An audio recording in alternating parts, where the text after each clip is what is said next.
사랑하는 성도 여러분, 그리고 진리의 말씀을 찾아 이 채널을 방문하신 모든 분들께 하나님의 평강이 함께 하시기를 기원합니다. 오늘 말씀을 시작하기에 앞서 잠시 여러분께 부탁의 말씀을 드립니다. 이 채널의 영상이 여러분의 마음에 은혜와 감동을 주었다면 구독과 좋아요를 통해 주님의 사랑을 전하는 이 사역에 동참해 주십시오. 여러분의 작은 클릭 하나가 아직 주님을 알지 못하는 또 다른 영혼에게 복음이 닿게 하는 귀한 통로가 됩니다. 이 영상을 공유하는 것은 단순히 정보를 나누는 것을 넘어 하나님의 은혜를 함께 나누는 축복의 행위입니다. 여러분과 여러분의 가정에 늘 주님의 축복이 가득하시기를 기도합니다. 자, 이제 오늘의 이야기를 시작하겠습니다. 혹시 이런 경험 없으신가요? 주일 아침 교회에서 뜨겁게 찬양하고 은혜로운 말씀을 들으며 마음이 기쁨과 감사로 가득 찹니다. 세상 모든 것을 이길 수 있을 것 같은 믿음이 솟아나죠. 하지만 월요일 아침 다시 일상으로 돌아가면 언제 그랬냐는 듯 똑같은 문제와 고민, 똑같은 분노와 낙심에 휩싸이는 우리 자신을 발견하게 됩니다.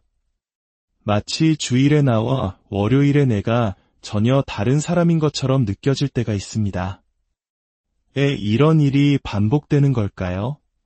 우리는 분명 하나님을 믿고 구원의 확신도 있는데 왜 우리의 삶은 좀처럼 변하지 않는 것일까요? 오늘 우리는 이 깊은 질문에 대한 답을 찾아보려 합니다. 바로 순간의 뜨거운 감격을 넘어선 삶의 완전한 변화에 대한 이야기입니다. 이는 단순한 종교적 행위를 넘어선 우리 존재의 가장 깊은 곳에서부터 시작되는 혁명적인 변화에 관한 것입니다. 성경 로마서 12장 1절과 2절은 우리에게 이렇게 권면합니다. 그러므로 형제들아 내가 하나님의 모든 자비하심으로 너희를 권하노니 너희 몸을 하나님이 기뻐하시는 거룩한 산제물로 드리라. 이는 너희가 드릴 영적 예배니라. 너희는 이 세대를 본받지 말고 오직 마음을 새롭게 함으로 변화를 받아 하나님의 선하시고 기뻐하시고 온전하신 뜻이 무엇인지 분별하도록 하라. 사도 바울은 여기서 우리에게 산 제물이 되라고 말합니다. 여러분, 제물이라는 단어를 들으면 어떤 이미지가 떠오르시나요? 구약시대의 제사는 결코 아름답고 평화로운 광경이 아니었습니다.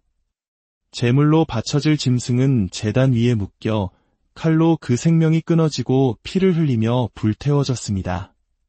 그것은 완전한 희생과 복종, 그리고 죽음을 의미했습니다. 그런데 바울은 우리에게 죽은 제물이 아닌 살아있는 제물이 되라고 말합니다. 이것은 무엇을 의미할까요? 이는 매일의 삶 속에서 나의 뜻과 욕망, 나의 옛 습관과 상처를 십자가에 못 박는 의지적인 결단을 의미합니다. 주일 하루 교회에서 드리는 예배로 끝나는 것이 아니라 월요일부터 토요일까지 이어지는 우리의 삶 전체가 하나님 앞에 드려지는 예배가 되어야 한다는 것입니다. 우리는 회심과 변화를 종종 혼동합니다. 회심은 예수 그리스도를 구주로 영접하고 하나님의 자녀가 되는 놀라운 사건입니다. 우리의 영이 다시 태어나는 순간이죠. 우리는 이 회심의 경험을 통해 천국에 대한 소망을 갖게 됩니다. 하지만 사탄은 우리의 회심을 막지 못할 때 그 다음 단계인 변화를 끈질기게 방해합니다. 하나님은 우리의 운명이 영광스럽게 되기를 원하십니다. 우리 각자를 향한 놀라운 계획을 가지고 계시죠. 하지만 우리의 과거, 즉 우리의 역사가 그 운명을 오염시킵니다. 마치 맑은 물에 떨어진 먹물 한 방울처럼 과거의 상처와 실패, 잘못된 가치관이 우리의 새로운 삶을 계속해서 더럽히려 합니다. 우리의 영은 구원받았지만 우리의 생각과 감정, 성격은 여전히 과거의 상처와 경험에 깊이 뿌리내리고 있습니다. 이것이 바로 우리가 싸워야 할 진짜 전쟁터입니다. 많은 한국인들이 체면과 관계 속에서 살아갑니다. 다른 사람의 시선을 의식하고 내면의 아픔과 약함을 숨긴 채 괜찮은 척, 경건한 척 살아가는 데 익숙합니다. 하지만 하나님은 우리의 그런 겉모습, 즉 가면을 원하지 않으십니다. 하나님은 우리의 가장 깊은 곳, 상처받고 뒤틀린 우리의 진짜 인격과 만나기를 원하십니다. 그래서 바울은 마음을 새롭게 함으로 변화를 받으라고 강력하게 외치는 것입니다. 진정한 변화는 우리의 마음, 즉 우리의 생각이 변화하는 데서 시작됩니다. 제가 예전에 스페인을 여행할 기회가 있었습니다. 그곳에서 지브롤터 바위라는 유명한 곳을 방문하게 되었습니다. 지브롤터는 아주 오랜 세월 동안 수많은 전쟁이 벌어졌던 전략적 요충지였습니다. 높은 바위산 꼭대기에서 사방을 조망할 수 있기 때문에 이곳을 차지하는 자가 지중해를 지배할 수 있었죠. 수많은 국가들이 이 바위를 차지하기 위해 피를 흘렸습니다. 그런데 그곳에서 아주 흥미로운 것을 발견했습니다. 바로 수많은 원숭이들이 살고 있었는데 특이하게도 그 원숭이들에게는 꼬리가 없었습니다. 안내인에게 물어보니 놀라운 이야기를 들을 수 있었습니다. 원래 지브롤터에 처음 살기 시작한 원숭이들에게는 다른 원숭이들처럼 긴 꼬리가 있었다고 합니다. 하지만 지브롤터의 겨울은 매우 춥고 혹독해서 약하고 가느다란 꼬리가 얼어붙어 떨어져 나가는 일이 반복되었습니다. 첫 세대는 고통스럽게 꼬리를 잃었습니다. 그 다음 세대 역시 태어난 꼬리가 겨울을 나며 얼어 떨어졌습니다. 그런데 놀랍게도 몇 세대가 지나자 그곳의 원숭이들은 아예 꼬리가 없는 상태로 태어나기 시작했다는 것입니다. 생존에 불필요하고 오히려 고통만 주는 꼬리를 그들의 몸이 스스로 포기해버린 것입니다. 그 이야기를 듣는 순간 제 머릿속에 성경의 한 구절이 섬광처럼 스쳐 지나갔습니다. 예수님께서 만일 내 손이 너를 범죄하게 하거든 찍어버리라고 하신 말씀이었습니다. 저는 그 말씀을 문자 그대로 이해하며 늘 의아하게 생각했습니다.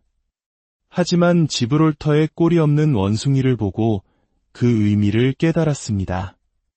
이것은 우리 삶에 더 이상 필요하지 않은 것, 오히려 우리를 넘어지게 하고 하나님의 축복으로부터 멀어지게 하는 것을 과감히 잘라내야 한다는 강력한 비유였던 것입니다. 사랑하는 여러분, 여러분의 삶에는 어떤 꼬리가 남아 있습니까? 과거에는 필요했을지 모르지만 이제는 하나님의 자녀가 된 우리에게는 거추장스럽기만 한의 습관, 상처에서 비롯된 방어적인 태도, 용서하지 못하는 마음, 부정적인 생각의 패턴. 그것이 바로 우리가 잘라내야 할 꼬리입니다.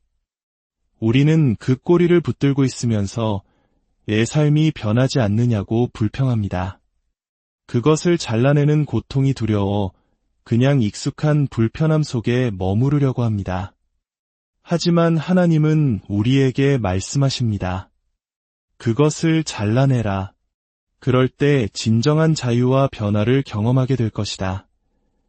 성경에 나오는 창자의 이야기를 기억하실 겁니다. 그는 아버지의 유산을 미리 받아 허랑방탕하게 살다가 모든 것을 잃고 돼지우리에서 굶주리는 신세가 되었습니다. 그의 삶이 바닥을 쳤을 때 성경은 이에 스스로 돌이켜 라고 기록합니다. 이것이 핵심입니다. 변화는 가장 비참하고 낮은 곳에서 바로 자기 자신을 직면하고 마음을 바꾸기로 결심하는 그 순간에 시작됩니다. 그는 자신의 교만과 어리석음이라는 꼬리를 잘라내기로 결심했습니다.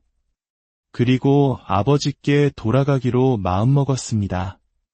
그가 아직 초라한 모습으로 멀리서 걸어오고 있을 때 아버지는 그를 먼저 알아보고 달려가 끌어안고 입을 맞추었습니다. 아버지는 아들이 깨끗해지거나 성공해서 돌아오기를 기다리지 않았습니다. 아들이 마음을 바꾸고 돌아오기로 결심한 그 순간 아버지의 용서와 사랑은 이미 시작된 것입니다. 이것이 바로 우리를 향한 하나님의 마음입니다. 우리가 우리의 문제를 해결하고 완벽해지기를 기다리시는 것이 아닙니다. 우리가 우리의 연약함과 죄를 인정하고 하나님, 제 힘으로는 안 됩니다. 제 생각을 바꾸겠습니다. 제 삶의 주인이 되어 주십시오라고 마음을 돌이키는 그 순간 하나님은 달려와 우리를 안아주시고 새로운 삶을 시작할 힘을 주십니다. 사도 바울은 빌립보서에서 내게 능력 주시는 자 안에서 내가 모든 것을 할 수 있느니라고 고백했습니다. 우리는 이 말씀을 보통 어려운 과업을 해낼 때 사용하는 구호처럼 생각합니다. 하지만 이 말씀의 진짜 의미는 그 앞 구절에 있습니다. 나는 비천에 처할 줄도 알고 풍부에 처할 줄도 알아 모든 일곳 배부름과 배고픔과 풍부와 궁핍에도 처할 줄 아는 일체의 비결을 배웠노라. 진정한 능력은 어떤 상황에서도 요동하지 않도록 마음을 다스리는 법을 배우는 것에서 나옵니다. 그것은 하루아침에 이루어지지 않습니다. 훈련이 필요합니다. 매일 나의 생각을 말씀의 거울에 비추어 보고 잘못된 생각을 잘라내고 하나님의 생각으로 채우는 끊임없는 노력이 필요합니다. 사랑하는 여러분, 이제 결단할 시간입니다. 더 이상 주일에 나와 월요일에 내가 다른 사람으로 살아가는 것을 멈추십시오. 더 이상 과거의 상처가 나의 오늘을 지배하도록 내버려 두지 마십시오. 여러분의 마음은 지브롤터 바위와 같습니다. 사탄이 차지하려 호시탐탐 노리는 가장 중요한 전쟁터입니다. 그 마음의 요새에서 어떤 대포를 쏘아 올리시겠습니까? 불평과 원망의 포탄입니까? 아니면 감사와 찬양의 축포입니까? 오늘 이 시간 우리 함께 기도합시다. 우리의 낡고 병든 생각을 성령의 불로 태워주시고 그리스도의 마음으로 새롭게 하여 주시기를 간절히 구합시다. 우리의 힘으로는 할 수 없지만 내게 능력 주시는 주님 안에서 우리는 변화될 수 있습니다.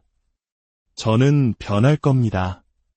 저는 제 마음을 새롭게 하는 법을 배울 겁니다. 저는 더 이상 과거의 내가 아닙니다. 저는 하나님의 자녀로서 새로운 삶을 살겠습니다. 이 결단이 오늘 여러분의 삶에 일어나기를 축복합니다. 여러분이 그 불필요한 꼬리를 잘라낼 때 하나님께서는 하늘의 문을 여시고 여러분이 감당할 수 없을 만큼 놀라운 축복을 부어주실 것입니다. 여러분의 가정이 회복되고 관계가 치유되며 삶의 모든 영역에서 하나님의 살아계심을 증거하게 될 것입니다. 주님의 이름으로 여러분 모두를